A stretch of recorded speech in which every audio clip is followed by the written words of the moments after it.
तो hello guys, जय Jagannath. SP creation आउ एक वीडियो को आपण मानक स्वागत करुच्ची।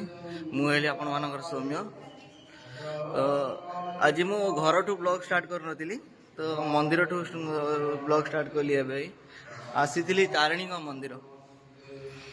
तो आपण मैंने देखी पारे एपटे तारिणी मंदिर अच्छी। तो सेपटे शिवंकर आउपटे गणेश मंदिर अच्छी। चलते पूरा टूर नवा।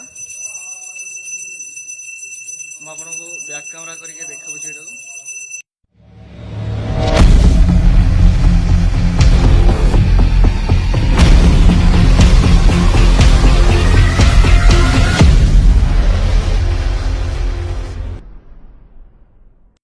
ये देखी पारे मैंने एपटे माँ मंदिर अच्छी। ये हुंडी तो यहाँ यज्ञ कुंड माने यज्ञ फज्ञ हुए तो ये यज्ञ करने यहाँ माँ मेन गेट।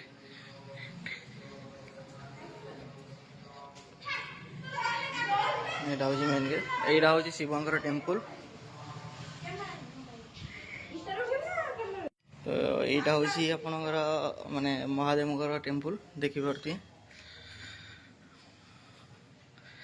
एपटे यज्ञ प्रिपेरेशन चलती। नना आमर बंधामती चल यज्ञ पूरा। यहाँ माँ मेन आस्थान जो प्रथम माँ थिले।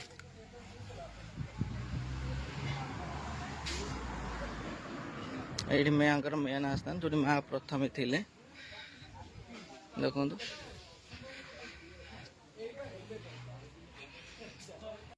तो गाइस एबे तो आम पूरा मंदिर देखीदेले। तो मंदिर देखला परे ये सार अच्छा आउ मंदिर बहुत सेवक भी अच्छा। तो माँ जिते बड़े आमर आसिले माने जिते ये आमर प्रतिष्ठा है तो फास्ट तो माँ माने बरगछ माने मूल रोते। जो मंदिर भीतर को आसिले केमती कौन माँ आसिले केमती कौन है तो से विषय आम पचारिक बुझा। ये सार अच्छा तो सार को पचारिक बुझा केमती कौन है। चलो देखिए। तो सर एसपी क्रिएशन को आपण मानक स्वागत। तो सर मते एबे कहिए तो सर माँ कर जो प्रतिष्ठा है माँ जो आसिले तो केमती कौन प्रतिष्ठा है माँ को केमती कौन जानिले आउ केमती आपण जानिले कि माँ आसुचंती केमती कौन है आपण टिके कहिए सर। 1992 मसीहा कार्तिक मास शुक्ल पक्ष अष्टमी तिथि ये तिथि में आमर गाँ को पानी जावाई आम जो मुख्य रास्ता जाइए मुख्य जो नाला अच्छी से नालाटा को बांधापी 3 जन लोक को दायित्व दि जाता। किंतु से दिन एमती है राति जे से जेते बांधिले से बंध भांगिला जेते बांधिले से बंधटा भांगी जाऊला।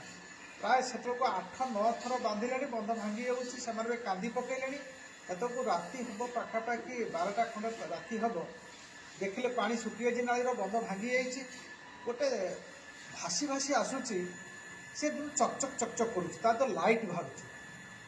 ये मैंने आश्चर्य अरे यहाँ गोटे कौन लाइट बाहर कौन गोटे आसूची पानी भासी भासी आसूँ। तेणु एम कौन कले धरी पकईले धरी पकड़ देखा गोटे विराट पत्थर गोटे मुंड आकृतिर गोटे विराट मुंड आकृतिर जोटा कि आपण मैंने देखिए आमर जो माँ जो मूर्ति तले जो अच्छी मूर्ति जोटा अच्छी सीटा पानी रे आंठे पानी भासी भासी आसूला। ताको जो ये मैंने धरी पकईले जो 3 जन रातिर थिले तांको मन भीतर पाटिरे आसीगला माँ ताणी बोली से मैंने प्रथम संबोधन करते। ये हूँ माँ ताणी। ए माँ ताणी तू जो सतर माँ ताणी हो ताहले आमर ये बंध आ भांगिबो नाही। तापर से पथरटी को कष्ट मष्ट टेकिले पत्थर ओजन 80 क्विंटाल ओजन हम से पत्थर मुगुरी पूरा कला मुगुरी पत्थर गोटे मुंड आकृतिर एक्जाक्ट गोटे मुंड गोटे मनुष्यर मुंड आकृतिर सीटा गोटे बड़ मुंड आकृतिर सीटा ताकू आनी कष्ट मष्ट टेकिक बंध कर रखिले।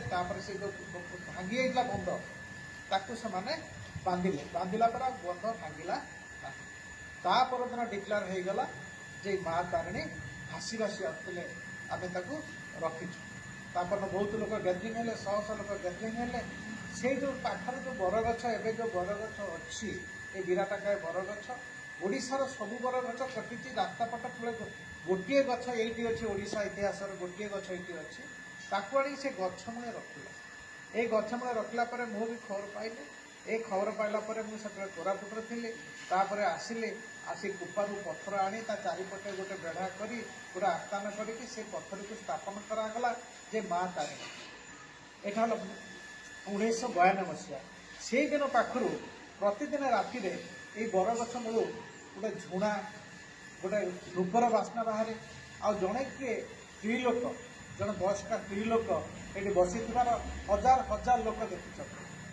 ହଜାର ହଜାର ଲୋକ ଦେଖିଛନ୍ତି। ଗୋଟେ ସ୍ତ୍ରୀ ଲୋକ ଗୋଟେ ଧଳା ଶାଢ଼ୀ ପିନ୍ଧିଥିବ, ଆଉ ସେଇଠି ବସିଥିବ, ଆଉ ବାସ୍ନାଟା ଆସୁଥିବ ସବୁବେଳେ ଧୂପ କର୍ପୂର, ଏଇ ଯେଉଁ ବାସ୍ନାଟା, ସେଇ ବାସ୍ନାଟା ସେଠି ସବୁବେଳେ ଆସେ।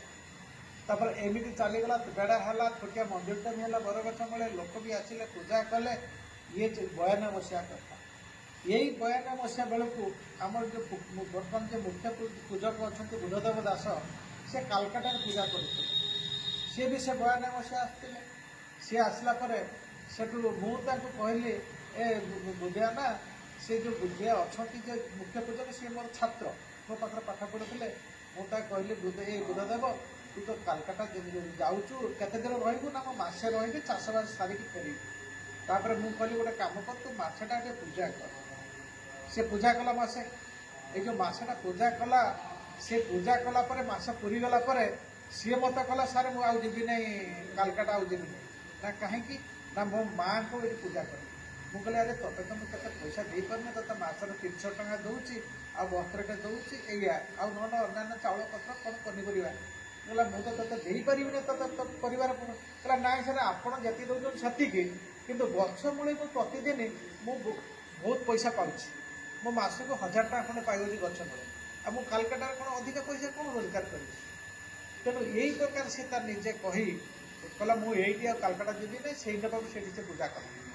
ଇଏ ହେଲା ସେ ମାଆଙ୍କର ଗୋଟେ ଶକ୍ତି, ତାକୁ ଟାଣିକି ରଖିଲେ, ଯେଉଁଟାକି ମାଆଙ୍କର ପୂଜା ଚାଲିଲା। ହଜାର ହଜାର ଲୋକ ଆସିଲେ ବରଗଛ ମୂଳକୁ।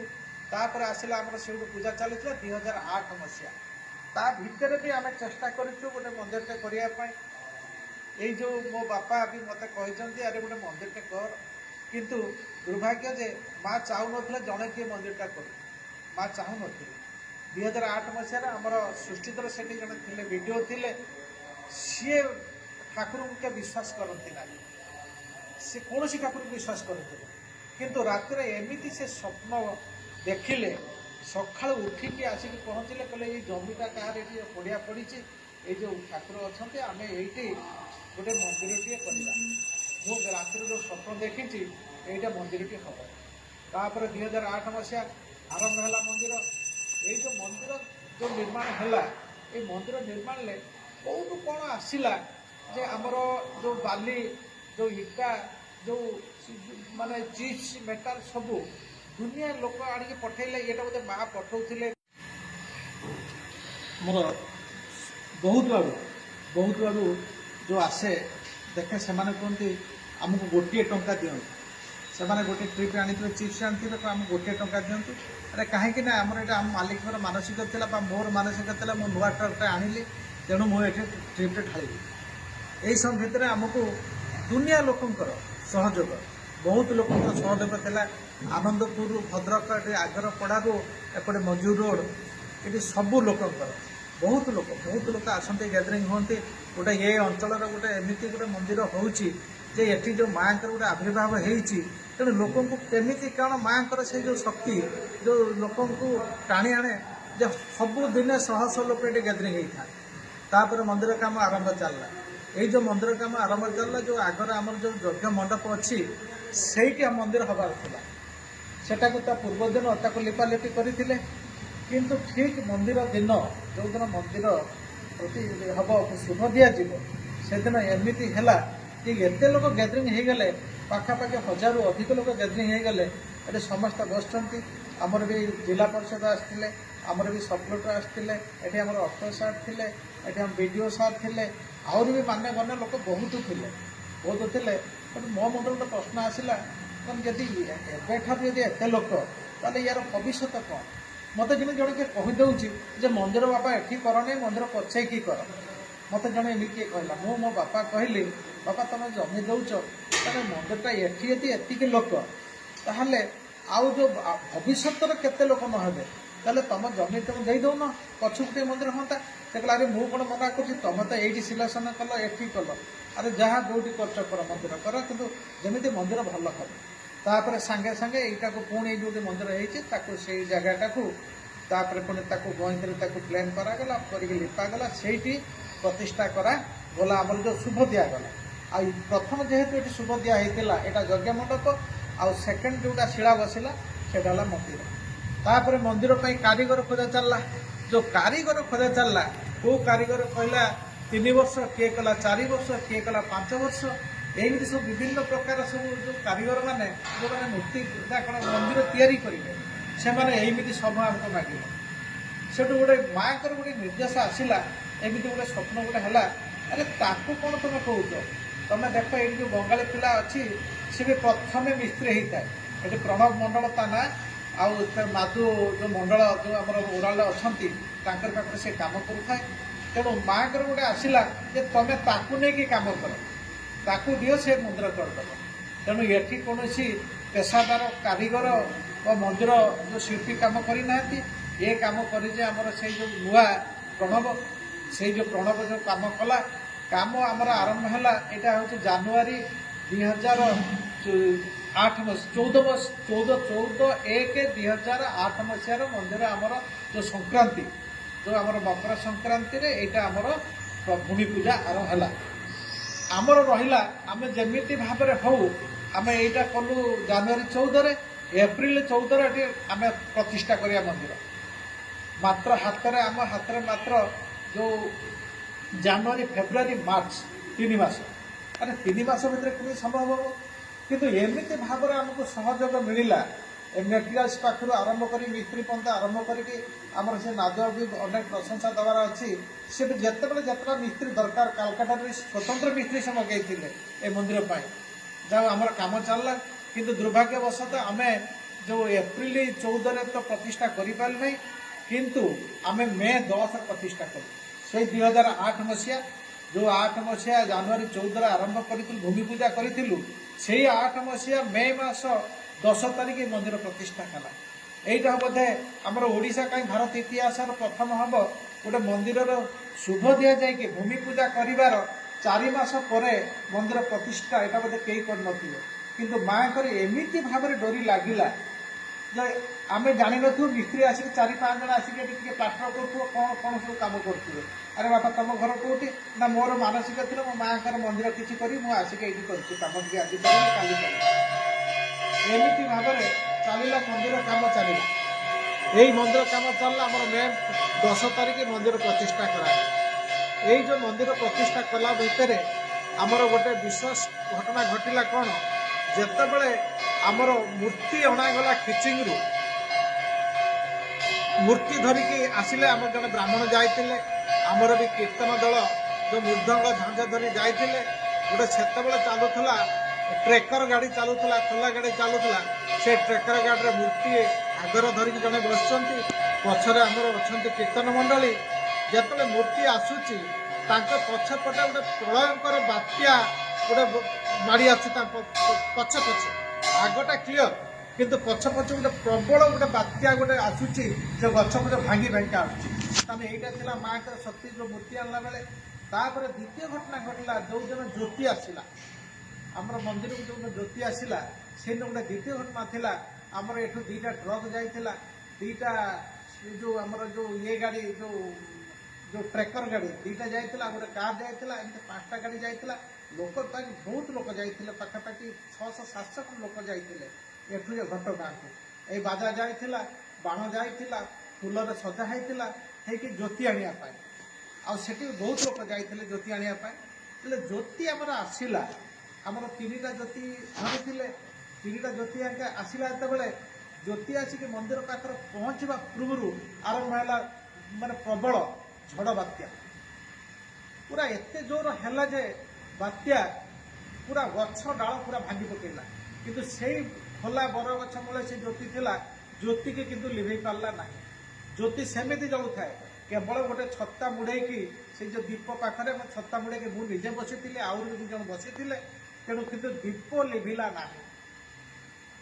ଇଏ ଗଲା, ତାପରେ ସେ ବାତ୍ୟା पूरा सरीगला वर्षा जे प्रबल वर्षा होला पूरा पानी जमीगला किंतु ता सत्त्वे भी आम रातिर से दिन ज्योति प्रवेश करेलु मूर्ति प्रतिष्ठा करेलु और ज्योति प्रवेश करेलु तेणु एठी माँकर एटे जमीती गोटे शक्ति एते शक्ति माँकर जे यही बोधे से जो चाहूले ये से प्रवेश कले ये से अच्छा तापर मंदिर आरंभ है अन्य जो जो पारिपार्श्विक जो जो डेभलपमेंट होपर आराम से सला तेणु एठिक केमिति पैसा आसे आमिति कम हुए सेटा भी कहीं जापारती ना तेणु लोकंर अकुंठित दान लोकंर जो भक्ति अच्छी लोक मैंने भल पाँच माँ अनेक लोक आसुँच मोर मो माँ पाखे मानसिक करी मोर यहाँ पूर्ण हो जाए मोर अमके हो कार रोग भल हो कार कौन एमती विभिन्न प्रकार जार जमी मानसिक माँ भी समस्त इच्छा भी पूरण कर मानसिक पूरण कर लोक भी शह शह लोक प्रतिदिन आसुँच मंदिर को मानसिक पूर्ण है किए 108 नड़िया किए नड़िया पड़े किए भोग करे भी किसी दान दूसरी तेणु एमती हो मंदिर आज पर्यंत चली तेणु ये मंदिर बर्तमान 3 जन पूजक अच्छा ये सेवक भी सबुदिन 8-10 जन सेवक भी अच्छा जन कम चली भितर भी आमर ये मंदिर को पूर्णांग करने आमर भी कानुसार आमर कलिंगार कानुचरण साहू सी भी आसिक आम सहित मिसीगले जो कानुसार सी आसिक आम सहित एमती मिसीगले जे आसिक भी सेमती किए गोटे स्वप्नाकृत करथिला कि कौन सी थे 5,555 टका धरिकी आसिक खोजुंट मंदिर बलरा गोटे जो मो मंदिर को देवी यहाँ मो माँ प्रति गोटे जो अकुंठित दान अच्छे मुझे रखी माँ मत पठाई दान देवाई ठाकुर देवाई तेणु एमती एक गोटे संक्रांति थिला से दिन से सार आमर आसी ए पाखरे सार मोर बसी सी मो गुरु सी भी खोजी खोजी आसिकी ये पहुँचले यहाँ हूँ बोधे 5 वर्ष 6 वर्ष तलर घटना यहाँ गोटे संक्रांति से दिन थाए तेना शह शह लोक मंदिर थे सी भी आसिक पहुँचला भी माँ निर्देश देले अरे तू मो पाखे कहीं ये शिव मंदिर हो पारना खंडिया रही तापर शिव मंदिर सी निजे कले शिव मंदिर मु पूर्णांग करी भी स्वप्न थे माँ तेणु तापर से शिव मंदिर पूर्णांग कले तापर आरंभ कला शिव मंदिर मुझे खाली कहीं करी एटी अनेक गुड़े मंदिर हम तापर से चली हनुमत सरी गणेश मंदिर से भी कर सरी जा प्रतिष्ठा गत वर्ष ए वर्ष भी आरंभ हो जो आमर जो राधाकृष्ण मंदिर मंदिर तो कार्य सरी जा 26 तारिख तार हम जो आम ठाकुर प्रतिष्ठा हम मंदिर प्रतिष्ठा हम ठाकुर ज्योति प्रवेश कर तेणु कानू सार अवदान शेष समय बहुत किसी से माँ का निर्देश ये सब कम कर चली आमर 3टी मंदिर हबार अच्छी ये तलार शुभ दिया सरी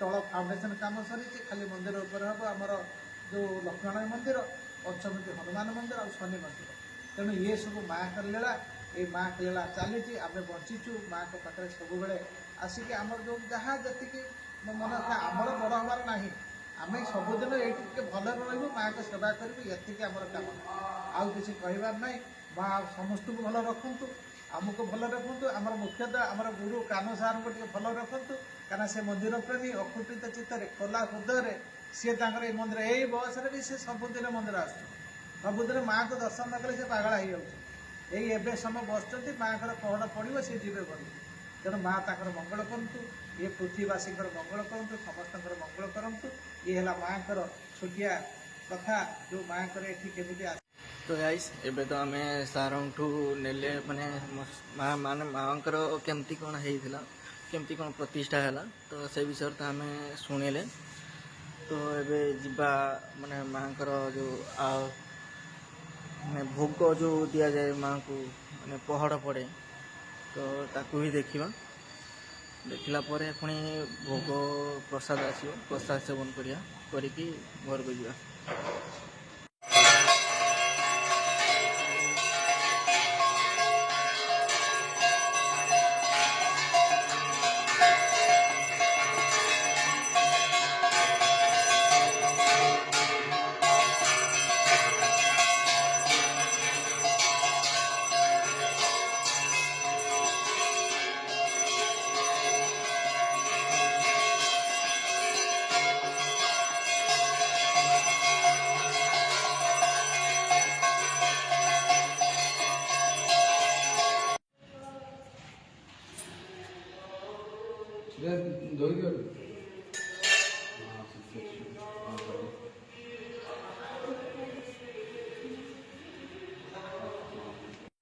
ଦେଖିପାରୁଥିବେ ମାଆଙ୍କ ପାଖରେ ପ୍ରସାଦ ଏବେ ଲାଗିକି ପ୍ରସାଦ ଆସିଯାଇଛି।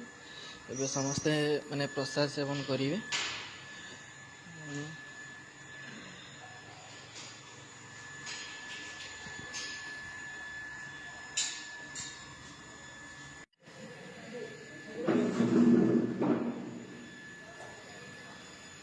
तो गाइस देखिले माने हमर तो एबे प्रसाद सेवन सरीगला। तो एबे आमे घर को जीवा। तो आपण माने सुनिले कि केमती कोन मंदिर माँ आसीथिले केमती कोन हैला, तापरे मंदिर आस्ते आस्ते केमती कोन बढ़िला, तापरे भग माने महादेव को मंदिर केमती हैला, गणेश को मंदिर केमती हैला, यापरे पुनी माने श्री कृष्ण का मंदिर भी प्रतिष्ठा अछि, केमती कोन बढ़िला, किए कोन सहयोग करथिले, किए कोन अवदान देले। तो आपण माने सब सुनिले। तो एबे आमे एई वीडियो को एइट रखुचे। भल लागुतले चैनल को सब्सक्राइब करिवे, लाइक करिवे, शेयर करिवे। जय जगन्नाथ, जय हिंद।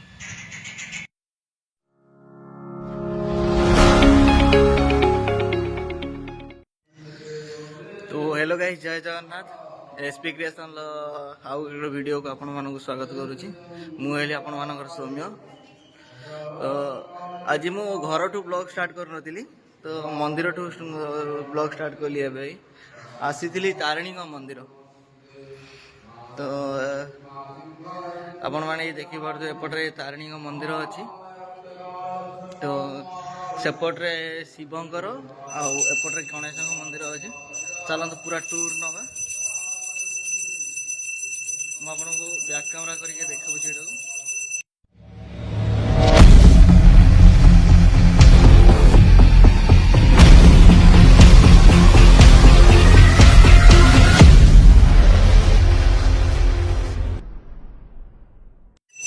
देखी पारे मैंने एपटे माँ को मंदिर अच्छी ये हुंडी।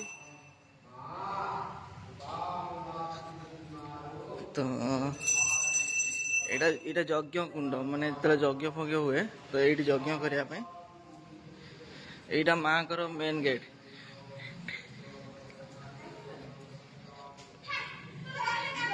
यहाँ हूँ मेन गेट। यहाँ हूँ शिवंकर टेम्पल। तो यहाँ हूँ आपणकर माने महादेव टेम्पल देखिपे। एपटे यज्ञ प्रिपेरेशन चलती। नना आमर बंधामती चल यज्ञ पूरा। यहाँ माँ को मेन आस्थान जो प्रथम माँ थिले।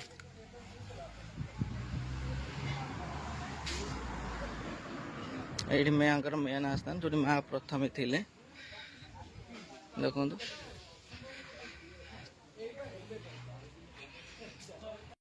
तो गाइस एबे तो आमे पूरा मंदिर देखीदेले। तो मंदिर देखला परे एडी सार अछंती आ मंदिर रे बहुत सेवक भी अछंती।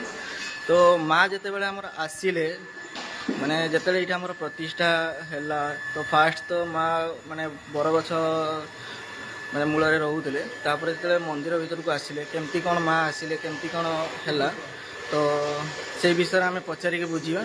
एडी सार अछंती तो सार को पचारि के बुझिबा केमती कोन हैला। चलो देखिए। तो सर एसपी क्रिएशन को आपण मान को स्वागत। तो सर मते एबे टिके कहिवे तो सर माँ कर जो प्रतिष्ठा हैला माँ जो आसीले तो केमती कोन प्रतिष्ठा हैला माँ को केमती कोन जानिले आ केमती आपण जानिले कि माँ आछंती केमती कोन हैला आपण टिके कहिवे सर। 1992 मसीहा कार्तिक मास शुक्ल पक्ष अष्टमी तिथि ये तिथि रे हमर गाँ को पानी जावाई आम जो मुख्य रास्ता जाइए मुख्य जो नाला अच्छी से नालाटा को बांधापी 3 जन लोक को दायित्व दे जाता। किंतु से दिन एमती है राति जे से जेते बांधिले से बंध भांगिला जेते बांधिले से बंधटा भांगी जाऊला। प्राय से 8-9 थर बांधिले बंध भांगी जाऊँगी कांदी पकईले। एत को राति हम पाखापाखि 12टा खंड राति हम देखिले पानी सुखी जी नाली बंध भांगी जाइए। गोटे भासी भासी आसूची से चकचक चकचक कर तो लाइट बाहर ये मैंने आश्चर्य अरे यहाँ गोटे कौन लाइट बाहर कौन गोटे आसूची पानी भासी भासी आसूँ। तेणु एम कौन कले भरी पकईले। भरी पकड़ देखा गोटे विराट पत्थर गोटे मुंड आकृतिर गोटे विराट मुंड आकृतिर जोटा कि आपण मैंने देखिए आमर जो माँ जो मूर्ति ତଳେ ଯେଉଁ ଅଛି ମୂର୍ତ୍ତି ଯେଉଁଟା ଅଛି ସେଇଟା ପାଣିରେ ଆଣ୍ଠିଏ ପାଣିରେ ଭାସି ଭାସି ଆସୁଥିଲା।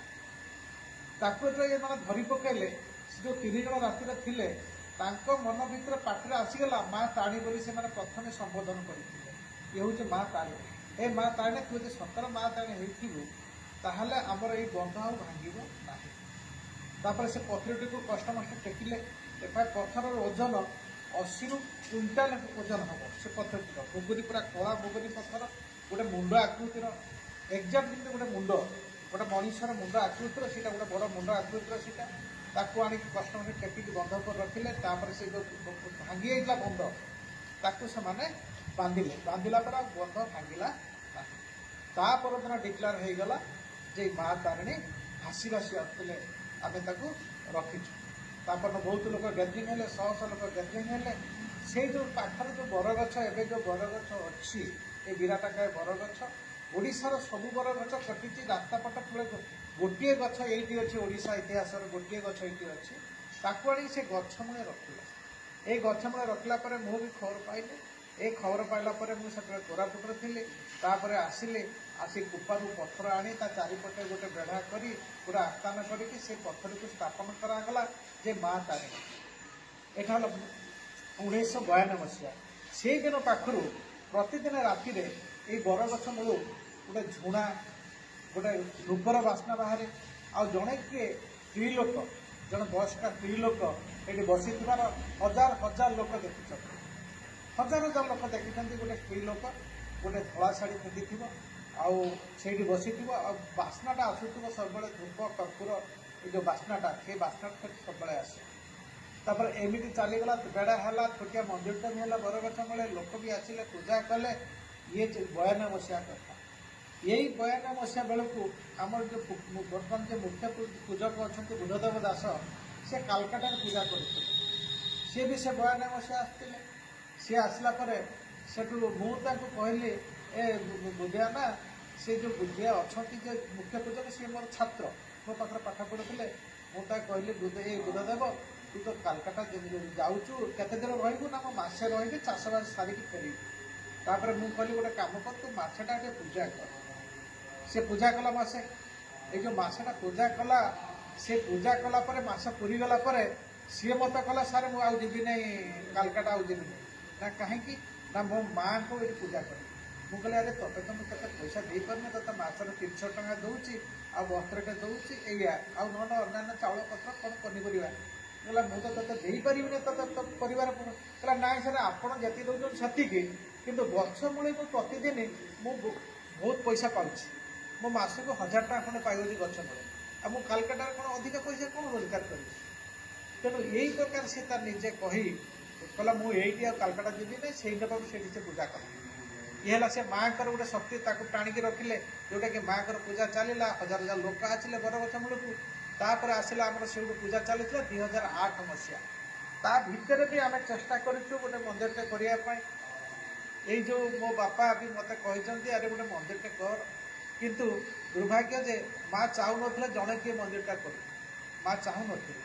2008 ମସିହାରେ ଆମର ସୃଷ୍ଟିଧର ସେଠି ଜଣେ ଥିଲେ, ଭିଡ଼ିଓ ଥିଲେ, ସିଏ ଠାକୁରଙ୍କୁ କିଏ ବିଶ୍ୱାସ କରନ୍ତି ନାହିଁ। ସେ କୌଣସି ଠାକୁରଙ୍କୁ ବିଶ୍ୱାସ କରନ୍ତି ନାହିଁ। କିନ୍ତୁ ରାତିରେ ଏମିତି ସେ ସ୍ୱପ୍ନ ଦେଖିଲେ, ସକାଳୁ ଉଠିକି ଆସିକି ପହଞ୍ଚିଲେ, କହିଲେ ଏଇ ଜମିଟା କାହାର, ଏଠି ପଡ଼ିଆ ପଡ଼ିଛି, ଏଇ ଯେଉଁ ଠାକୁର ଅଛନ୍ତି, ଆମେ ଏଇଠି ଗୋଟେ ମନ୍ଦିରଟିଏ କରିବା। ମୁଁ ରାତିରେ ଯେଉଁ ସ୍ୱପ୍ନ ଦେଖିଛି, ଏଇଟା ମନ୍ଦିରଟି ହେବ। ତାପରେ 2008 ମସିହା ଆରମ୍ଭ ହେଲା ମନ୍ଦିର। ଏଇ ଯେଉଁ ମନ୍ଦିର ଯେଉଁ ନିର୍ମାଣ ହେଲା, ଏଇ ମନ୍ଦିର ନିର୍ମାଣରେ କେଉଁଠୁ କ'ଣ ଆସିଲା ଯେ ଆମର ଯେଉଁ ବାଲି, ଯେଉଁ ଇଟା, ଯେଉଁ ମାନେ ଚିପ୍ସ ମେଟାଲ ସବୁ ଦୁନିଆ ଲୋକ ଆଣିକି ପଠେଇଲେ। ଏଇଟା ବୋଧେ ମା ପଠଉଥିଲେ। ମୋର ବହୁତ ଆଡ଼ୁ ଯେଉଁ ଆସେ ଦେଖେ, ସେମାନେ କୁହନ୍ତି ଆମକୁ 1 ଟଙ୍କା ଦିଅନ୍ତୁ। ସେମାନେ ଗୋଟେ ଟ୍ରିପ୍ ଆଣିଥିବେ, ଚିପ୍ସ ଆଣିଥିବେ, ତ ଆମକୁ 1 ଟଙ୍କା ଦିଅନ୍ତୁ। ଆରେ କାହିଁକି ନା ଆମର ଏଇଟା ଆମ ମାଲିକଙ୍କର ମାନସିକ ଥିଲା, ବା ମୋର ମାନସିକ ଥିଲା, ମୁଁ ନୂଆ ଟ୍ରକ୍ଟା ଆଣିଲି, ତେଣୁ ମୁଁ ଏଠି ଟ୍ରିପ୍ଟେ ଢାଳିବି। ଏଇସବୁ ଭିତରେ ଆମକୁ ଦୁନିଆ ଲୋକଙ୍କର ସହଯୋଗ, ବହୁତ ଲୋକଙ୍କର ସହଯୋଗ ଥିଲା। ଆନନ୍ଦପୁରରୁ ଭଦ୍ରକ, ଏଠି ଆଗରପଡ଼ାରୁ ଏପଟେ ମଞ୍ଜୁର ରୋଡ଼, ଏଠି ସବୁ ଲୋକଙ୍କର ବହୁତ ଲୋକ ଆସନ୍ତି, ଗ୍ୟାଦରିଂ ହୁଅନ୍ତି। ଗୋଟେ ଏ ଅଞ୍ଚଳର ଗୋଟେ ଏମିତି ଗୋଟେ ମନ୍ଦିର ହେଉଛି ଯେ ଏଠି ଯେଉଁ ମାଆଙ୍କର ଗୋଟେ ଆବିର୍ଭାବ ହେଇଛି, ତେଣୁ ଲୋକଙ୍କୁ କେମିତି କ'ଣ ମାଆଙ୍କର ସେଇ ଯେଉଁ ଶକ୍ତି ଯେଉଁ ଲୋକଙ୍କୁ ଟାଣି ଆଣେ, ଯେ ସବୁଦିନେ ଶହ ଲୋକ ଏଠି ଗ୍ୟାଦରିଂ ହେଇଥାନ୍ତି। ତାପରେ ମନ୍ଦିର କାମ ଆରମ୍ଭ ଚାଲିଲା। ଏଇ ଯେଉଁ ମନ୍ଦିର କାମ ଆରମ୍ଭ ଚାଲିଲା, ଯେଉଁ ଆଗରେ ଆମର ଯେଉଁ ଯଜ୍ଞ ମଣ୍ଡପ ଅଛି ସେଇଠି ମନ୍ଦିର ହେବାର ଥିଲା, ସେଟାକୁ ତା ପୂର୍ବଦିନ ତାକୁ ଲିପାଲିପି କରିଥିଲେ।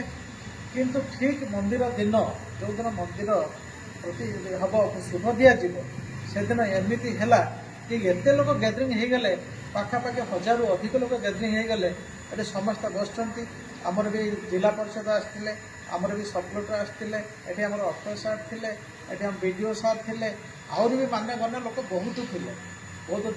ତେଣୁ ମୋ ମୁଣ୍ଡରେ ଗୋଟେ ପ୍ରଶ୍ନ ଆସିଲା, ଯଦି ଏବେଠାରୁ ଯଦି ଏତେ ଲୋକ, ତାହେଲେ ୟାର ଭବିଷ୍ୟତ କ'ଣ? ମୋତେ ଜଣେ କିଏ କହିଦେଉଛି ଯେ ମନ୍ଦିର ବାପା ଏଠି କରନି, ମନ୍ଦିର ପଛେଇକି କର। ମୋତେ ଜଣେ ଏମିତି କିଏ କହିଲା। ମୁଁ ମୋ ବାପା କହିଲି, ବାପା ତୁମେ ଜମି ଦେଉଛ, ତାହେଲେ ମନ୍ଦିରଟା ଏଠି ଯଦି ଏତିକି ଲୋକ, ତାହେଲେ ଆଉ ଯେଉଁ ଭବିଷ୍ୟତରେ କେତେ ଲୋକ ନ ହେବେ, ତାହେଲେ ତୁମ ଜମି ତୁମେ ଦେଇଦେଉନ, ପଛକୁ ଟିକେ ମନ୍ଦିର ହୁଅନ୍ତା। ସେ କହିଲା, ଆରେ ମୁଁ କ'ଣ ମନା କରୁଛି, ତୁମେ ତ ଏଇଠି ସିଲେକ୍ସନ୍ କଲ, ଏଠି କଲ, ଆରେ ଯାହା ଯେଉଁଠି କରୁଛ କର, ମନ୍ଦିର କର, କିନ୍ତୁ ଯେମିତି ମନ୍ଦିର ଭଲ ହେବ। ତାପରେ ସାଙ୍ଗେ ସାଙ୍ଗେ ଏଇଟାକୁ ପୁଣି ଯେଉଁଠି ମନ୍ଦିର ହେଇଛି ତାକୁ ସେଇ ଜାଗାଟାକୁ ତାପରେ ପୁଣି ତାକୁ ଗଇଁଥିରେ ତାକୁ ପ୍ଲେନ୍ କରାଗଲା, କରିକି ଲିପାଗଲା, ସେଇଠି ପ୍ରତିଷ୍ଠା କରାଗଲା, ଆମର ଯେଉଁ ଶୁଭ ଦିଆଗଲା। ଆଉ ପ୍ରଥମ ଯେହେତୁ ଏଠି ଶୁଭ ଦିଆ ହେଇଥିଲା, ଏଇଟା ଯଜ୍ଞ ମଣ୍ଡପ, ଆଉ ସେକେଣ୍ଡ ଯେଉଁଟା ଶିଳା ବସିଲା ସେଇଟା ହେଲା ମନ୍ଦିର। ତାପରେ ମନ୍ଦିର ପାଇଁ କାରିଗର ଖୋଜା ଚାଲିଲା।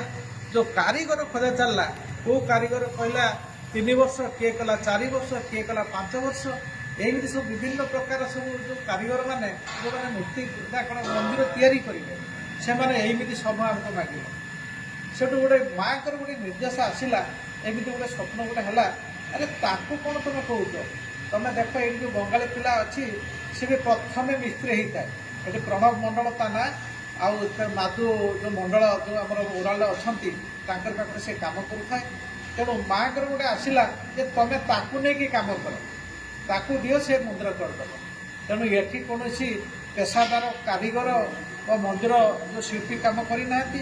ଏ କାମ କରିଛେ ଆମର ସେଇ ଯେଉଁ ନୂଆ ପ୍ରଣବ, ସେଇ ଯେଉଁ ପ୍ରଣବ ଯେଉଁ କାମ କଲା, କାମ ଆମର ଆରମ୍ଭ ହେଲା। ଏଇଟା ହେଉଛି ଜାନୁଆରୀ 14/1/2008 ମସିହାର ମନ୍ଦିର ଆମର ଯେଉଁ ସଂକ୍ରାନ୍ତି, ଯେଉଁ ଆମର ମକର ସଂକ୍ରାନ୍ତିରେ ଏଇଟା ଆମର ଭୂମି ପୂଜା ଆରମ୍ଭ ହେଲା। ଆମର ରହିଲା, ଆମେ ଯେମିତି ଭାବରେ ହଉ, ଆମେ ଏଇଟା କଲୁ ଜାନୁଆରୀ 14ରେ, ଏପ୍ରିଲ 14ରେ ଏଠି ଆମେ ପ୍ରତିଷ୍ଠା କରିବା ମନ୍ଦିର। ମାତ୍ର ଆମ ହାତରେ ମାତ୍ର ଯେଉଁ ଜାନୁଆରୀ, ଫେବୃଆରୀ, ମାର୍ଚ୍ଚ 3 ମାସ। ଆରେ 3 ମାସ ଭିତରେ କେମିତି ସମ୍ଭବ ହେବ? କିନ୍ତୁ ଏମିତି ଭାବରେ ଆମକୁ ସହଯୋଗ ମିଳିଲା, ମେଟେରିଆଲ୍ସ ପାଖରୁ ଆରମ୍ଭ କରି ମିସ୍ତ୍ରୀ ପର୍ଯ୍ୟନ୍ତ ଆରମ୍ଭ କରିକି ଆମର ସେ ନାଦ ବି ଅନେକ ପ୍ରଶଂସା ଦେବାର ଅଛି। ସେଠି ଯେତେଟା ମିସ୍ତ୍ରୀ ଦରକାର, କାଲକାଟାରେ ସ୍ୱତନ୍ତ୍ର ମିସ୍ତ୍ରୀ ସେ ମଗାଇଥିଲେ ଏ ମନ୍ଦିର ପାଇଁ। ଯାହା ଆମର କାମ ଚାଲିଲା। କିନ୍ତୁ ଦୁର୍ଭାଗ୍ୟବଶତଃ ଆମେ ଯେଉଁ ଏପ୍ରିଲ 14ରେ ତ ପ୍ରତିଷ୍ଠା କରିପାରିଲୁ ନାହିଁ, କିନ୍ତୁ ଆମେ ମେ 10 ପ୍ରତିଷ୍ଠା କଲୁ। ସେଇ 2008 ମସିହା, ଯେଉଁ 8 ମସିହା ଜାନୁଆରୀ 14ରେ ଆରମ୍ଭ କରିଥିଲୁ, ଭୂମି ପୂଜା କରିଥିଲୁ, ସେଇ 8 ମସିହା ମେ ମାସ 10 ତାରିଖ ମନ୍ଦିର ପ୍ରତିଷ୍ଠା ହେଲା। এইটা ବୋଧେ ଆମର ଓଡ଼ିଶା କାହିଁ ଭାରତ ଇତିହାସର ପ୍ରଥମ ହେବ ଗୋଟେ ମନ୍ଦିରର ଶୁଭ ଦିଆଯାଇକି ଭୂମି ପୂଜା କରିବାର 4 ମାସ ପରେ ମନ୍ଦିର ପ୍ରତିଷ୍ଠା, ଏଇଟା ବୋଧେ କେହି କରିନଥିବେ। କିନ୍ତୁ ମାଆଙ୍କର ଏମିତି ଭାବରେ ଡୋରି ଲାଗିଲା ଯେ ଆମେ ଜାଣିନଥିବୁ, ମିସ୍ତ୍ରୀ ଆସିକି 4-5 ଜଣ ଆସିକି ଏଠି ଟିକେ ପ୍ଲାଷ୍ଟର କରୁଥିବ, କ'ଣ ସବୁ କାମ କରୁଥିବେ। ଆରେ ବାପା ତମ ଘର କେଉଁଠି? ନା ମୋର ମାନସିକ ଥିଲା ମୋ ମାଆଙ୍କର ମନ୍ଦିର କିଛି କରି ମୁଁ ଆସିକି ଏଇଠି କରିଛି କାମ, ଟିକେ ଆଜି କରିବି କାଲି କରିବି। ଏମିତି ଭାବରେ ଚାଲିଲା ମନ୍ଦିର କାମ ଚାଲିଲା। এই মন্দির কাম চালিলা, আমার মে 10 তারিখে মন্দির প্রতিষ্ঠা করা। এই যে মন্দির প্রতিষ্ঠা কলা ভিতরে আমার গোটে বিশেষ ঘটনা ঘটিলা। কোণ যেতবে আমার মূর্তি অଣାগলা খিচিংরু, মূর্তি ধরিকি আসলে আমার জন ব্রাহ্মণ যাইলে, আমার বি কীর্তন দল যে মৃদঙ্গ ঝাঞ্ঝ ধরি যাইলে, গোটে সেতবে চালুলা ট্রেকর গাড়ি চালুলা, খোলা গাড়ি চালুলা। সে ট্রেকর গাড়ি মূর্তি আগর ধরিকি জনে বসছেন, পছরে আমার অনেক কীর্তন মণ্ডলী। যেতবে মূর্তি আসুচি তাঙ্ক পছপটে গোটে প্রলয়ঙ্কর বাত্যা গোটে মাড়ি আসছে, পছে পছে আগটা ক্লিয়র, কিন্তু পছে পছে গোটে প্রবল গোটে বাত্যা গোটে আসুচি, যে গছ গোটে ভাঙ্গি ভাঙ্গি আসুচি। ତାହେଲେ ଏଇଟା ଥିଲା ମାଙ୍କର ଶକ୍ତି ଯେଉଁ ମୂର୍ତ୍ତି ଆଣିଲା ବେଳେ। ତାପରେ ଦ୍ୱିତୀୟ ଘଟଣା ଘଟିଲା ଯେଉଁଦିନ ଜ୍ୟୋତି ଆସିଲା ଆମର ମନ୍ଦିରକୁ, ଯେଉଁଦିନ ଜ୍ୟୋତି ଆସିଲା ସେଇଦିନ ଗୋଟେ ଦ୍ୱିତୀୟ ଘଟଣା ଥିଲା। ଆମର ଏଠୁ ଦୁଇଟା ଟ୍ରକ୍ ଯାଇଥିଲା, ଦୁଇଟା ଯେଉଁ ଆମର ଯେଉଁ ଇଏ ଗାଡ଼ି ଯେଉଁ ଟ୍ରେକର ଗାଡ଼ି ଦୁଇଟା ଯାଇଥିଲା, ଗୋଟେ କାର୍ ଯାଇଥିଲା, ଏମିତି 5ଟା ଗାଡ଼ି ଯାଇଥିଲା।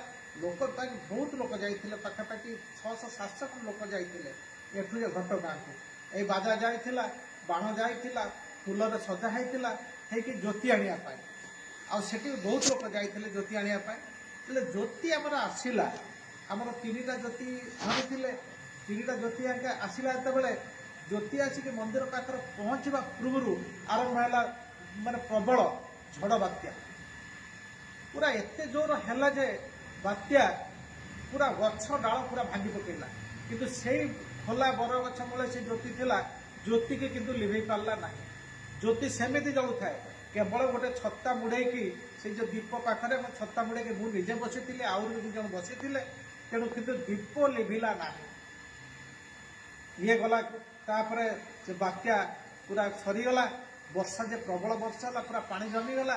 କିନ୍ତୁ ତା ସତ୍ତ୍ୱେ ବି ଆମେ ରାତିର ସେଦିନ ଜ୍ୟୋତି ପ୍ରବେଶ କରିଲୁ, ମୂର୍ତ୍ତି ପ୍ରତିଷ୍ଠା କରାଇଲୁ, କରିକି ଜ୍ୟୋତି ପ୍ରବେଶ କରିଲୁ। ତେଣୁ ଏଠି ମାଙ୍କର ଏଠି ଯେମିତି ତାଙ୍କର ଗୋଟେ ଶକ୍ତି, ଏତେ ଶକ୍ତି ମାଙ୍କର ଯେ ଏଇଠି ବୋଧେ ସେ ଚାହୁଁଥିଲେ ଏଇଠି ବି ସେ ପ୍ରବେଶ କଲେ, ଏଇଠି ବି ସେ ଅଛନ୍ତି।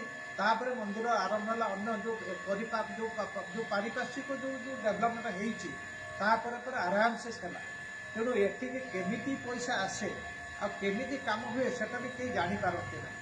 ତେଣୁ ଲୋକଙ୍କର ଅକୁଣ୍ଠିତ ଦାନ, ଲୋକଙ୍କର ଏଠି ଭକ୍ତି ଅଛି, ଲୋକମାନେ ଭଲ ପାଉଛନ୍ତି ମାଙ୍କର। ଅନେକ ଲୋକ ଆସୁଛନ୍ତି, ମୁଁ ମାଙ୍କ ପାଖରେ ମାନସିକ କରିଥିଲି, ମୋର ଏଇଟା ପୂରଣ ହେଇଯାଇଛି, ମୋର ଅଙ୍କ ହେଇଛି, କାହାର ରୋଗ ଭଲ ହେଇଛି, କାହାର କ'ଣ, ଏମିତି ବିଭିନ୍ନ ପ୍ରକାର ଯାହାର ଯେମିତି ମାନସିକ। ମା ବି ସମସ୍ତଙ୍କର ଇଚ୍ଛା ବି ପୂରଣ କରିଛନ୍ତି, ମାନସିକ ପୂରଣ କରିଛନ୍ତି।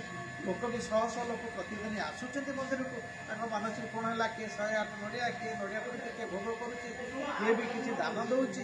ତେଣୁ ଏମିତି ହେଇକି ଏ ମନ୍ଦିର ଆଜି ପର୍ଯ୍ୟନ୍ତ ଚାଲିଛି। ତେଣୁ ଏଇ ମନ୍ଦିରର ବର୍ତ୍ତମାନ 3 ଜଣ ପୂଜକ ଅଛନ୍ତି। ଏଠି ସେବକ ବି ସବୁଦିନ 8-10 ଜଣ ସେବକ ବି ଅଛନ୍ତି। ତେଣୁ କାମ ଚାଲିଛି। ତା ଭିତରେ ବି ଆମର ଏଇ ମନ୍ଦିରକୁ ପୂର୍ଣ୍ଣାଙ୍ଗ କରିବା ପାଇଁ ଆମର ବି କାହ୍ନୁ ସାର୍, ଆମର କଳିଙ୍ଗାର କାହ୍ନୁଚରଣ ସାହୁ, ସିଏ ବି ଆସିକି ଆମ ସହିତ ମିଶିଗଲେ।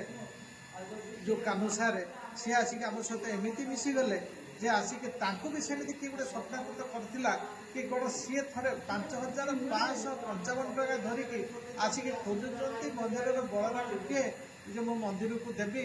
ଏଇଟା ମୋ ମାଆଙ୍କ ପ୍ରତି ଗୋଟେ ଯେଉଁ ଅକୁଣ୍ଠିତ ଦାନ ସେଇଟା ମୁଁ ରଖିଛି, ମା ମୋତେ ପଠାଇଛନ୍ତି ଦାନ ଦେବା ପାଇଁ, ଏଠି ଠାକୁରଙ୍କୁ ଦେବା ପାଇଁ। ତେଣୁ ଏମିତି ଗୋଟେ ସଂକ୍ରାନ୍ତି ଥିଲା ସେଦିନ, ସେ ସାର୍ ଆମର ଆସିଥିଲେ। ଏ ପାଖରେ ସାର୍ ମୋର ବସିଛନ୍ତି, ସିଏ ମୋ ଗୁରୁ। ସିଏ ବି ଖୋଜି ଖୋଜି ଆସିକି ଏଠି ପହଞ୍ଚିଲେ। ଏଇଟା ହେଉଛି ବୋଧେ 6 ବର୍ଷ ତଳର ଘଟଣା। ଏଇଟା ଗୋଟେ ସଂକ୍ରାନ୍ତି ସେଦିନ ଥାଏ, ତେଣୁ ଶହ ଶହ ଲୋକ ମନ୍ଦିର ଥିଲେ। ସିଏ ବି ଆସିକି ପହଞ୍ଚିଲେ। ପହଞ୍ଚିଲା ପରେ ତାଙ୍କୁ ବି ମା ତାଙ୍କୁ ନିର୍ଦ୍ଦେଶ ଦେଲେ, ଆରେ ତୁ ମୋ ପାଖରେ କାହିଁକି, ଏଠି ଶିବ ମନ୍ଦିରଟା ହେଇପାରୁନାହିଁ, ଖଣ୍ଡିଆ ହେଇକି ରହିଛି। ତାପରେ ଶିବ ମନ୍ଦିର ସେ ନିଜେ କଲେ, ଶିବ ମନ୍ଦିର ମୁଁ ପୂର୍ଣ୍ଣାଙ୍ଗ କରିବି। ତାଙ୍କୁ ବି ସ୍ୱପ୍ନ ଥିଲେ ମା। ତେଣୁ ତାପରେ ସେ ଶିବ ମନ୍ଦିର ପୂର୍ଣ୍ଣାଙ୍ଗ କଲେ। ତାପରେ ଆରମ୍ଭ କଲେ, ଆରେ ଶିବ ମନ୍ଦିର ମୁଁ ଖାଲି କାହିଁ କରିବି, ଏଠି ଅନେକ ଗୁଡ଼ିଏ ମନ୍ଦିର ହେବ। ତାପରେ ସେଠି ଆମର ଚାଲିଛି ଗଣେଶ ମନ୍ଦିରଟି ସେ ବି କରିଛନ୍ତି, ସେ ବି ସରିଯାଇଛି ପ୍ରତିଷ୍ଠା ଗତ ବର୍ଷ। ଏ ବର୍ଷ ବି ଆରମ୍ଭ ହେଇଛି ଆମର ଯେଉଁ ରାଧାକୃଷ୍ଣ ମନ୍ଦିର ତ କାର୍ଯ୍ୟ ସରିଯାଇଛି। 26 ତାରିଖ ତାର ହେବ ଯେଉଁ ଆମର ଠାକୁରଙ୍କର ପ୍ରତିଷ୍ଠା ହେବ, ମନ୍ଦିର ପ୍ରତିଷ୍ଠା ହେବ, ଠାକୁରଙ୍କର ଜ୍ୟୋତି ପ୍ରବେଶ କରାଯିବ। ତେଣୁ କାହ୍ନୁ ସାର୍ଙ୍କର ଅବଦାନ ଶେଷ ସମୟରେ ବହୁତ କିଛି, ସେ ମାଆଙ୍କ ନିର୍ଦ୍ଦେଶରେ ଏସବୁ କାମ କରିଚାଲିଛନ୍ତି। ଆହୁରି ମଧ୍ୟ ଆମର 3ଟି ମନ୍ଦିର ହେବାର ଅଛି। ଏଠି ତଳର ଶୁଭ ଦିଆ ସରିଛି, ଯେ ତଳ ଫାଉଣ୍ଡେସନ୍ କାମ ସରିଛି। ଖାଲି ମନ୍ଦିର ଉପରେ ହେବ ଆମର ଯେଉଁ ଲକ୍ଷ୍ମୀନାରାୟଣ ମନ୍ଦିର, ପଞ୍ଚମୁଖୀ ହନୁମାନ ମନ୍ଦିର ଆଉ ଶନି ମନ୍ଦିର। ତେଣୁ ଇଏ ସବୁ ମାଆଙ୍କ ଲୀଳା, ଏଇ ମାଆଙ୍କ ଲୀଳା ଚାଲିଛି। ଆମେ ବଞ୍ଚିଛୁ ମାଆଙ୍କ ପାଖରେ ସବୁବେଳେ ଆସିକି ଆମର ଯେଉଁ ଯାହା ଯେତିକି ମନ ଥାଏ, ଆମର ବଡ଼ ହେବାର ନାହିଁ। ଆମେ ସବୁଦିନ ଏଇଠି ଟିକେ ଭଲରେ ରହିବୁ, ମାଆଙ୍କ ସେବା କରିବୁ, ଏତିକି ଆମର କାମ। ଆଉ କିଛି କହିବାର ନାହିଁ। ମା ସମସ୍ତଙ୍କୁ ଭଲ ରଖନ୍ତୁ, ଆମକୁ ଭଲ ରଖନ୍ତୁ। ଆମର ମୁଖ୍ୟତଃ ଆମର ଗୁରୁ କାହ୍ନୁ ସାର୍ଙ୍କୁ ଟିକେ ଭଲ ରଖନ୍ତୁ, କାରଣ ସେ ମନ୍ଦିର ପ୍ରେମୀ, ଅକୁଣ୍ଠିତ ଚିତ୍ତରେ, ଖୋଲା ହୃଦୟରେ ସିଏ ତାଙ୍କର ଏଇ ମନ୍ଦିର, ଏଇ ବୟସରେ ବି ସେ ସବୁଦିନ ମନ୍ଦିର ଆସୁଛନ୍ତି। ସବୁଦିନ ମାଆଙ୍କୁ ଦର୍ଶନ ନ କଲେ ସେ ପାଗଳା ହେଇଯାଉଛି। ଏଇ ଏବେ ସମୟ ବସୁଛନ୍ତି, ମାଆଙ୍କର ପହଡ଼ ପଡ଼ିବ, ସେ ଯିବେ ଘରକୁ।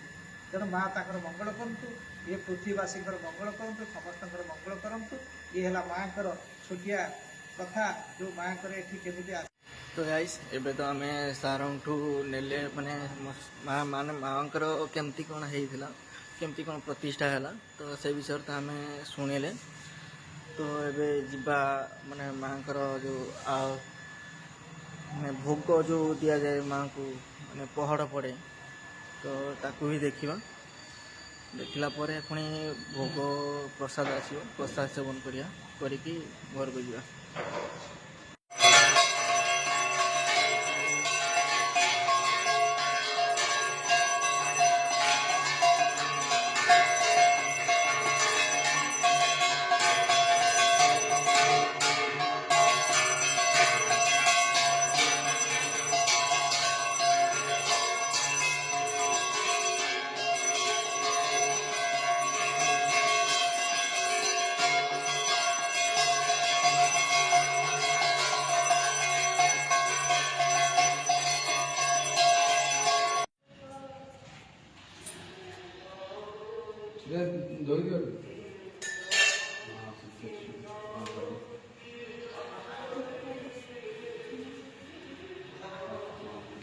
तो देखी पारे माँ पाखे प्रसाद एवं लगे कि प्रसाद आसी एवं समस्ते माने प्रसाद सेवन करेंगे।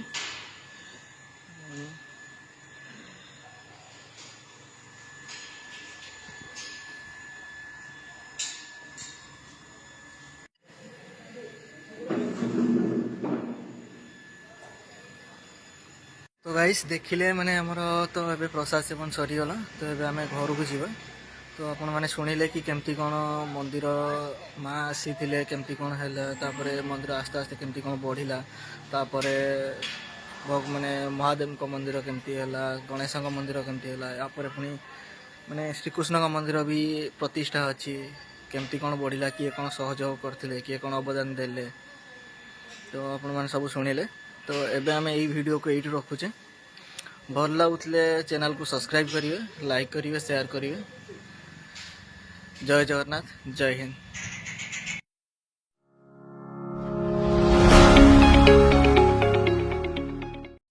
तो हेलो गाइस जय जगन्नाथ एसपी क्रिएशन आउ एक वीडियो को आपन स्वागत मुझे सौम्य। तो आज ब्लॉग बनवार थी कि मुझे गाँव को जीवार अच्छी कहीं गाँव रे गाँ मंदिर प्रतिष्ठा हम घरे कॉल करी कि आसापी जाऊँगी छुट्टी भी मिलू नाला छुट्टी बहुत कहला परे मिलला तो एबे बाहरुची जीवा ब्लॉग कंटिन्यू करंतु जानी परिवे कौन किमिति गले कोठी कौन है चलो जीवा।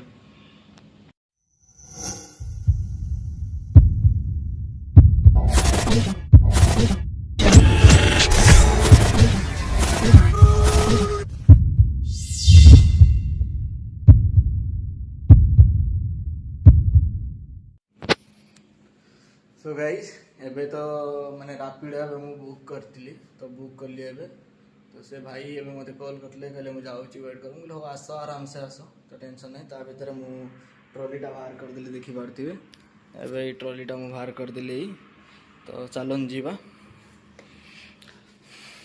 लाइट ऑफ करो चाबी धरो जीवा चलो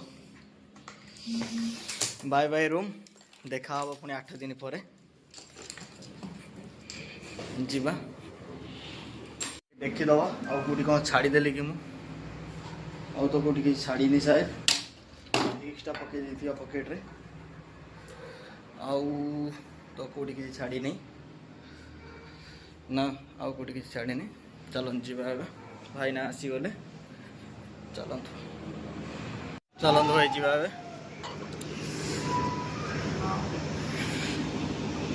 भाई ना हमारा आसीगले हाई कर दो भाई। भाई इसको कहाँ रखें भाई थोड़ा हेल्प करो यार ना वेट तो भाई बहुत है बैग का गांव जा रहे तो भाई सामान तो लेके जाना पड़ रहा है। चलो भाई बैठ जाते हैं भाई यहाँ पे वो जो दिल पसंद बोलते हैं ना दिल पसंद वो जो मिठाई होता है एक, हाँ वो कहाँ पे मिलता है भाई? बेकरी में मिलते हो। भाई जाने के बाद रास्ते में मिलेगा कहीं पे? देखेंगे और डोर डाल दो। हाँ डोर ओके चलो भाई। ओके भाई बोलता हूँ अभी।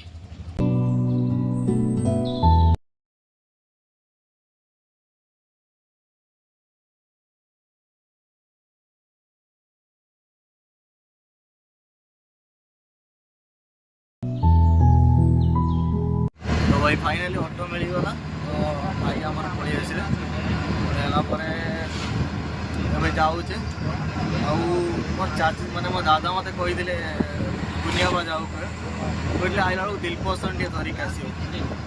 ଦିଲ୍ ପସନ୍ଦ ଦେଖିବ ଗଲାବେଳକୁ ଦିଲ୍ ପସନ୍ଦ ମାନେ ଘରେ ସମସ୍ତଙ୍କର ଫେଭରାଇଟ୍, ଦିଲ୍ ପସନ୍ଦ ସମସ୍ତଙ୍କର ଫେଭରାଇଟ୍। ତ ଗଲାବେଳକୁ ଦେଖିବି ଦିଲ୍ ପସନ୍ଦ କେଉଁଠି କ'ଣ ମିଳୁଛି ଦେଖିବି। ଠାକୁର ଡାକୁଛି ମିଳିଯାଆନ୍ତା, ମିଳିଗଲେ ନେଇକି ଯିବା। ତ ଚାଲନ୍ତୁ ଯିବା।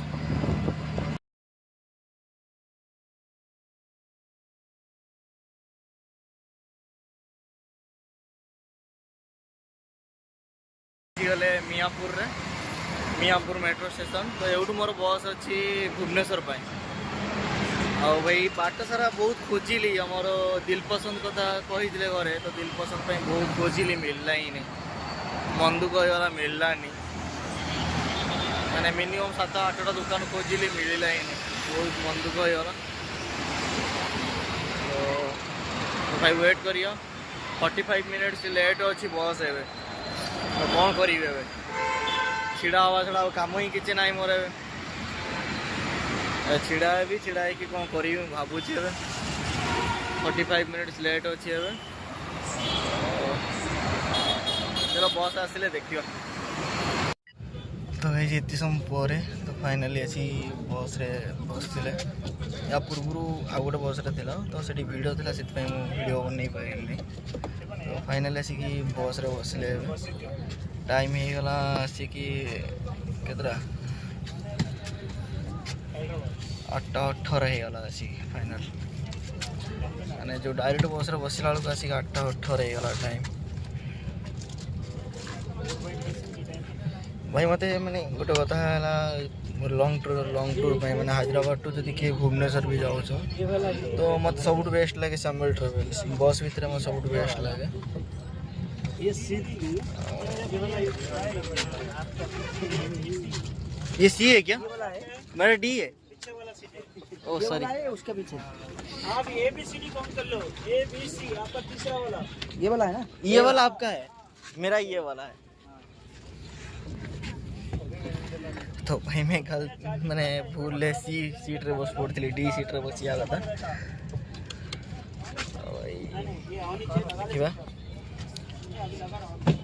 एटा गोटे भाई भल लगे कि माने बसले तापर नास्ता बस्ता मिल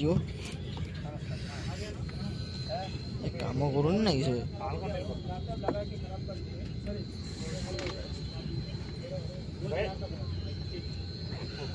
भैया चार्जिंग आ रहा है ना? चार्जिंग नहीं आ रहा है।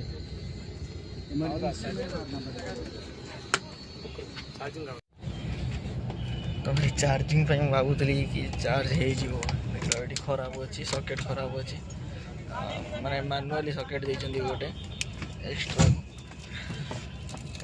क्या अच्छी 21% अच्छी। तो बसे तो चार्ज टी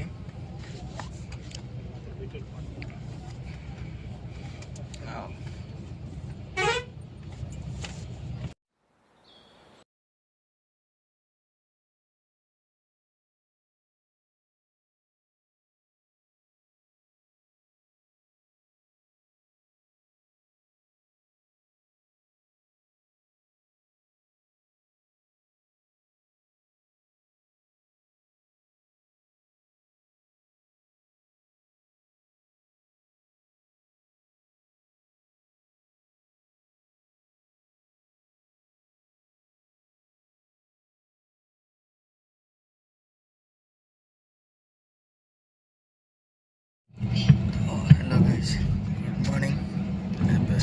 ठीक नहीं बहुत भल था शुआ भी बहुत भल था।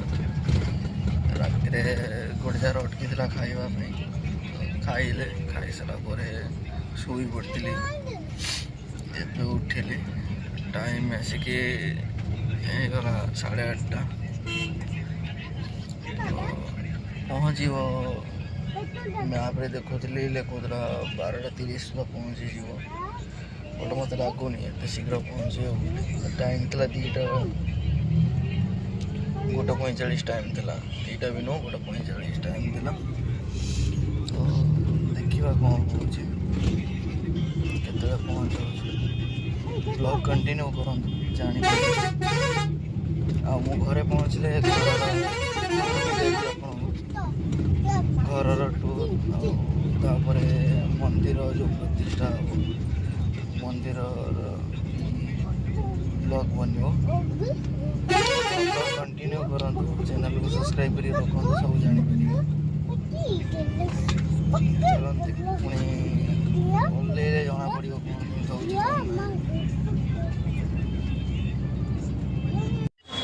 ତ ଗାଇସ୍ ଫାଇନାଲି ଆସିକି ଆମେ ଭୁବନେଶ୍ୱର ମାନେ ପହଞ୍ଚିଗଲି ତ ଭାବିଥିଲି 2ଟା-2:30 ଖଣ୍ଡେ କରିଦେବ ବଟ୍ ବହୁତ ଜଲ୍ଦି କରିଦେଲା ଆଣିକି 1 ଭିତରେ ଲଗାଇଦେଲା ଆଣିକି ଏବେ 1 ଟାଇମ୍ ହେବ ବୋଧେ 1 ଭିତରେ ଲଗାଇଦେଲା ଏବେ ତ ଯିବିନି ୱେଟ୍ କରିବି ସାନ ବାପା ପାଇଁ ୱେଟ୍ କରିବି ତ ସାନ ବାପା ବି ଆସିବେ ସାନମା ପୁଅ ଝିଅ ସମସ୍ତେ ଆସୁଛନ୍ତି ଆଇଲା ପରେ ଦେଖିବା କେମିତି କ'ଣ ଯିବା ସେଠୁ ସାନ ବାପା କ'ଣ କହୁଥିଲେ କି ସାନ ବାପା ପଳେଇବେ ବାଇକ୍ରେ ପଳେଇବେ ପୁଅକୁ ମୁଁ ନେଇକି ଯିବି ଆସନ୍ତୁ ଆମେ ୱେଟ୍ କରିଥିବା ୱେଟ୍ କଲା ଭିତରେ କ'ଣ ଟିକେ ଖାଇଦେବା ଖାଇଦେଇକି ୱେଟ୍ କରିବା ଆଉ ଆସନ୍ତୁ ସାନ ବାପା ଇଏ ଦେଖିବା ସେଠୁ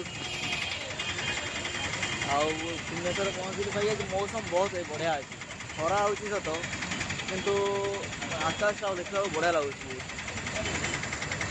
ଆଉ ଆସନ୍ତୁ ଆସିଲେ ଦେଖିବା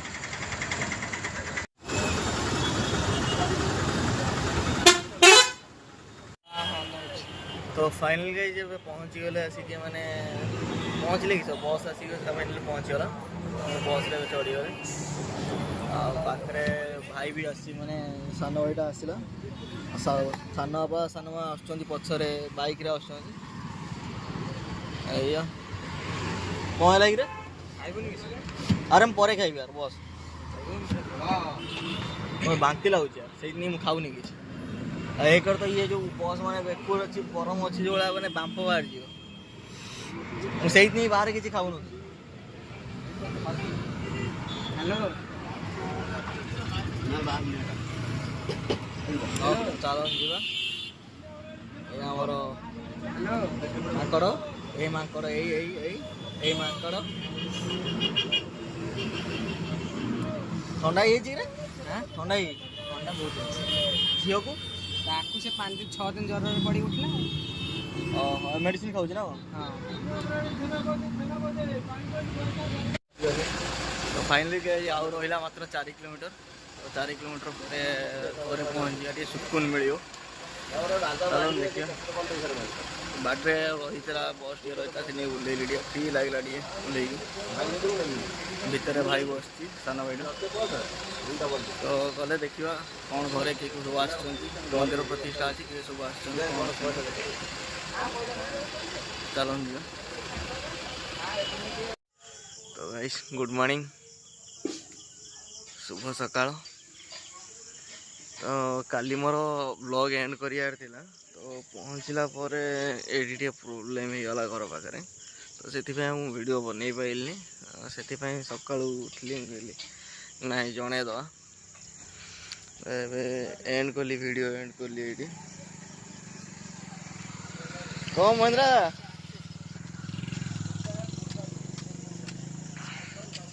ଆଉ ମୁଁ ନେକ୍ସଟ ବ୍ଲଗ୍ରେ ତ ଘରେ ସମସ୍ତଙ୍କୁ ଦେଖେଇବି ଘର ବି ଦେଖେଇବି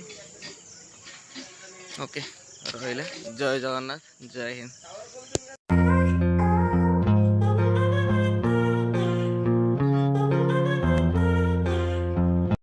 तो हेलो गाइस जय जगन्नाथ एसपी क्रिएशन आउ एक वीडियो को आपण मानक स्वागत मुझे सौम्य तो आज ब्लॉग बनवार था ये कि मुझे गाँव को जीवार अच्छी कहीं गाँव मंदिर प्रतिष्ठा हम घरे कॉल करी कि आसपा जाऊँगी छुट्टी भी मिलू नथला छुट्टी बहुत कहला परे मिलिला तो एबे बाहरुची जीवा ब्लॉग कंटिन्यू करंतु जानी परिबे कौन किमिति गले कोठी कौन खाला चलो जीवा।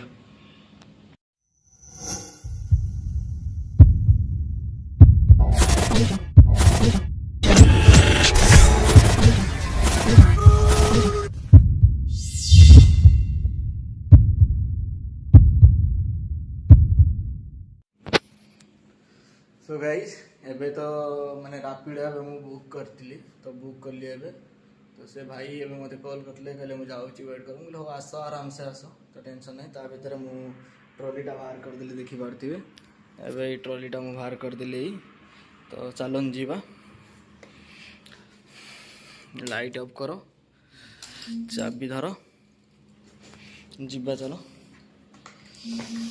बाय बाय रूम देखा हबो पुणी 8 दिन परे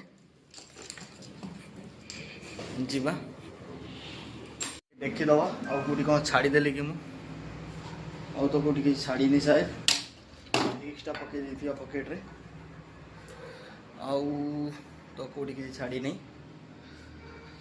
ना आउ कोटी कि छाड़ी नहीं चलन जीवा एबे भाई ना आसी गले चलन भाई जीवा एबे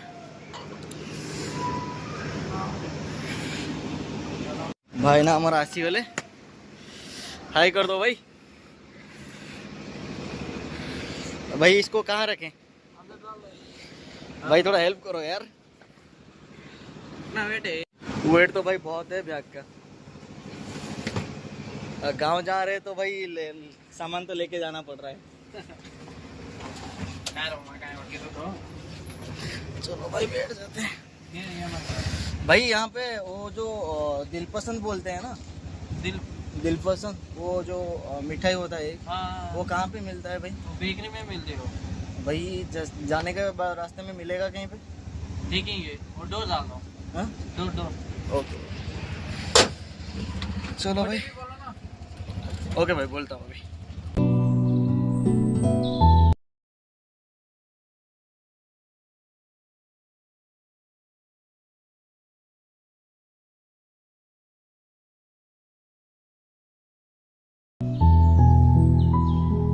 तो भाई फाइनाली ऑटो मिलगला तो भाई आमर पलि आसिले पलैला एबे जाऊचे आउ चार्ज माने मो दादा मते कही दुनिया बा जाऊ कहले आइला बेलू दिल पसंद टे धरिक आसियो दिल पसंद देखियो गला बेलू दिल पसंद माने घरे समस्त फेवरेट दिल पसंद समस्त फेवरेट तो गला बेलू देखी दिल पसंद कौटी कौन मिलूँ देखी मिली ठाकुर डाक मिल जाता मिलगले नहीं कि जी चलन जी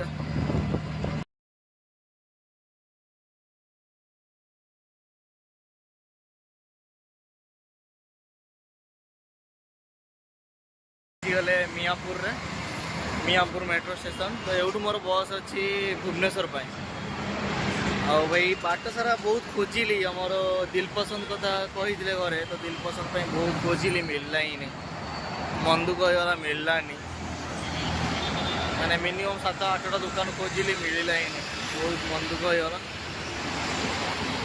तो भाई वेट करियो 45 मिनट्स लेट अच्छी बस एवं तो कौन करी छिड़ा हवा छड़ा कम ही किसी ना मोर छिड़ा भी छिड़ा कि कौन करी भावुची 45 मिनट्स लेट अच्छी चलो बस आसिले देखियो तो भाई ये समय पर तो फाइनाली आसी बस रे बसते या पूर्व आउ गोटे बस रे तो से वीडियो था से वीडियो बन पारि तो फाइनाली आसिकी बस रे बसले टाइम हो गला आसिकी केतरा 8:18 होगा आसिकी फाइनाल माने जो डायरेक्ट बस रे बसला बेलू आसिक 8:18 होगा टाइम भाई मत मैंने गोटे कथा है लॉन्ग टूर मैंने हैदराबाद टू जदि किए भुवनेश्वर भी जाऊँ तो मत सब बेस्ट लगे सामल ट्रावेल्स बस भितर मत सब बेस्ट लगे ये सी है क्या मेरा डी है ओ ये सॉरी वाला है उसके पीछे। आप ABCD काउंट कर लो, ABC आपका तीसरा वाला। ये वाला है ना? ये वाला आपका है, मेरा ये वाला है। तो भाई मैं कल मैंने भूल सी सीट रे बस पड़ती डी सीट रे बस या था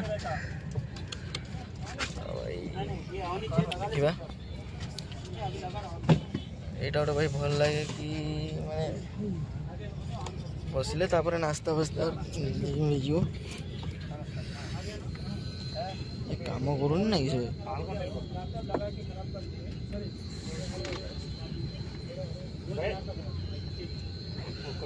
भैया चार्जिंग आ रहा है ना? चार्जिंग नहीं आ रहा है, इमरजेंसी में करना पड़ेगा। तो भाई चार्जिंग पे मैं भावुली कि चार्ज हो खराब अच्छी सकेट खराब अच्छी माने मैनुअली सकेट देइछंदी गोटे एक्स्ट्रा क्या अच्छी 21% अच्छी तो बसे तो चार्ज टी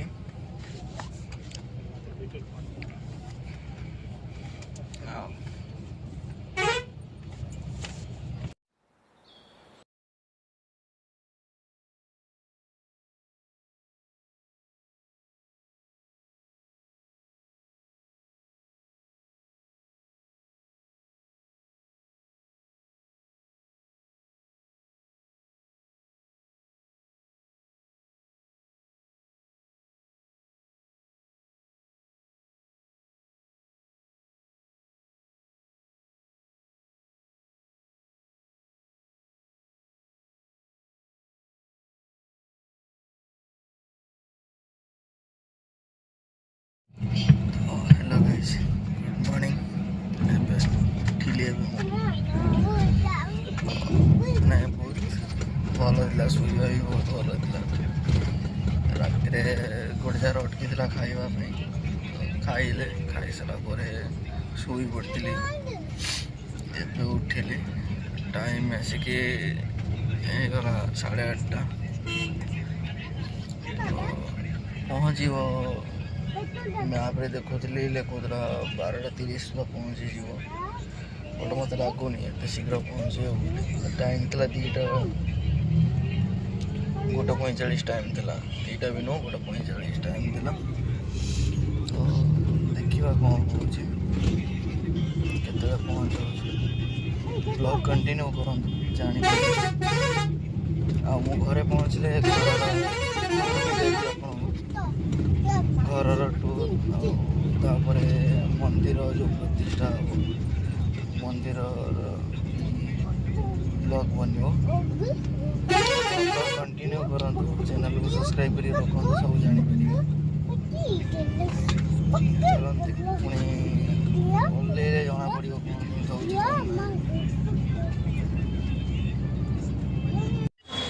तो गाइस फाइनली आसिकी आम भुवनेश्वर माने पहुँची गली भाभी 2टा 2.5टा खंडे करदेव बट बहुत जल्दी करदेला आने की गोटे भितर लगेदेला आने गोटे टाइम हो बोधे गोटे भितर लगेदेला एबे तो जीविनी वेट करी सानापा वेट करी तो सानापा भी आसवे सानमा पुओ झील समस्त आसला देखिए केमती कौन जीवा सेठू सानापा कौन कहते कि सानापा पड़े बाइक पड़े पुओ को मुझे जी आसतु आम वेट कर वेट कला भितर कौन खाईदे खाईदे वेट करिया आसन साना पारे देखिए भुवनेश्वर पहुँचली भाई आज मौसम बहुत बढ़िया अच्छे खरा हो सत किंतु आकाशटा देखा बढ़िया लगुच आसतु आसिक देखिए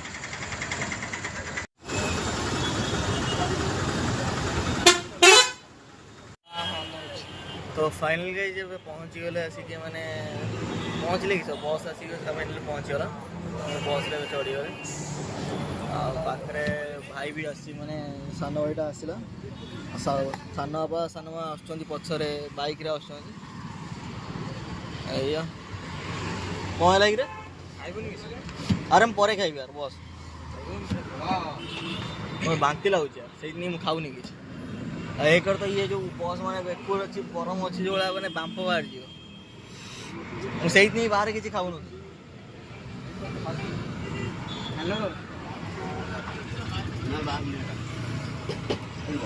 ଚାଲ ଯିବା ଏ ଆମର ମାଙ୍କଡ଼ ଏଇ ମାଙ୍କଡ଼ ଏଇ ମାଙ୍କଡ଼ ଥଣ୍ଡା ହେଇଯାଇଛି ରେ ଥଣ୍ଡା ହେଇଯାଇଛି ଥଣ୍ଡା ବହୁତ ଅଛି ଝିଅକୁ ତାକୁ ସେ 5-6 ଦିନ ଜ୍ୱରରେ ପଡ଼ି ଉଠିଲା ଓହୋ ମେଡ଼ିସିନ ଖାଉଛି ନା ହଁ ତ ଫାଇନାଲି ଆଉ ରହିଲା ମାତ୍ର 4 କିଲୋମିଟର ତ 4 କିଲୋମିଟର ପରେ ପହଞ୍ଚିବା ଟିକେ ସୁକୁନ ମିଳିବ ଚାଲନ୍ତୁ ଦେଖିବା ବାଟରେ ରହିଥିଲା ବସ୍ ଟିକେ ରହିଥିଲା ସେ ନେଇ ଓହ୍ଲେଇଲି ଟିକେ ଫ୍ରି ଲାଗିଲା ଟିକେ ଓହ୍ଲେଇକି ଭିତରେ ଭାଇ ବସିଛି ସାନ ଭାଇଟା ତ ଗଲେ ଦେଖିବା କ'ଣ ଘରେ କିଏ ସବୁ ଆସିଛନ୍ତି ମନ୍ଦିର ପ୍ରତିଷ୍ଠା ଅଛି କିଏ ସବୁ ଆସିଛନ୍ତି କ'ଣ ଚାଲନ୍ତୁ ଯିବା ତ ଗାଇସ୍ ଗୁଡ୍ ମର୍ଣ୍ଣିଂ ଶୁଭ ସକାଳ ତ କାଲି ମୋର ବ୍ଲଗ୍ ଏଣ୍ଡ କରିବାର ଥିଲା ତ ପହଞ୍ଚିଲା ପରେ ଏଇଠି ଟିକେ ପ୍ରୋବ୍ଲେମ୍ ହେଇଗଲା ଘର ପାଖରେ ତ ସେଥିପାଇଁ ମୁଁ ଭିଡ଼ିଓ ବନେଇ ପାରିଲିନି ସେଥିପାଇଁ ସକାଳୁ ଉଠିଲି କହିଲି ନାଇଁ ଜଣେଇଦେବା ଏବେ ଏଣ୍ଡ କଲି ଭିଡ଼ିଓ ଏଣ୍ଡ କଲି ଏଇଠି କ'ଣ ମହେନ୍ଦ୍ରା